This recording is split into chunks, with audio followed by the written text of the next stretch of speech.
auf dem Fluss. Der du so lustig rauschest, du heller wilder Fluss, wie still bist du geworden, dies keinen Scheide groß.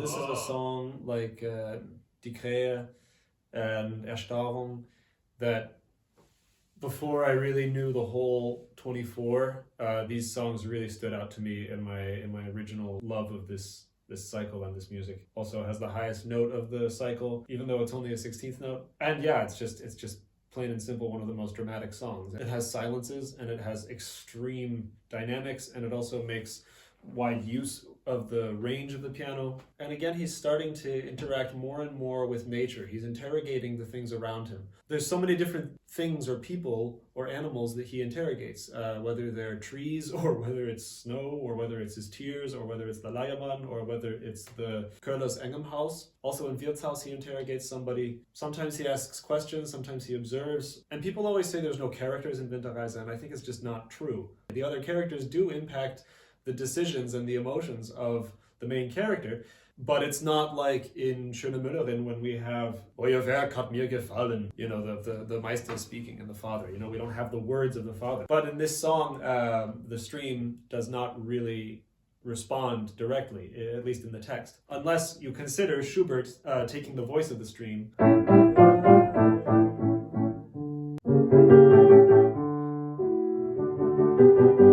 In the back half of the song, a very peculiar moment happens. Mein Herz. This phrase is 7 measures long, from Mein Herz in diesem Bache erkennst du nun dein Bild. The second time it happens, it is 8 bars.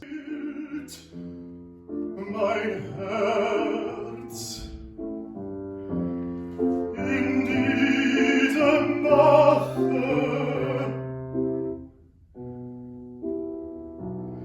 erkennst du nun dein Bild.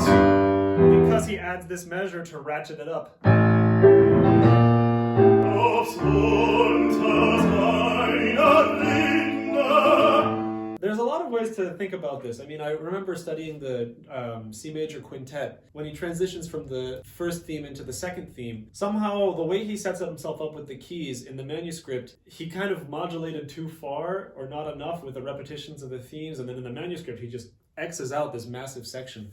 And I think that might be what happened here, of why he takes out a measure in the first one. But the effect, at least, of this 7 measure phrase, Mein Herz, is that it's totally suspended. And then this part, Ob's unter seiner Rinde, that section comes 1 measure too early if we're counting in 4 measure phrases. And for me, it's this startled moment of 7 measures that's kind of suspended. And it really highlights this stunned feeling that he has contemplating the stream. You can also think about this one as a kind of parallel to Die Wetterfahne, where there's the motion of the external object that is supposed to somehow reflect or is an insult to the motion of his emotions. Anyway, whatever key you play these 2 songs in,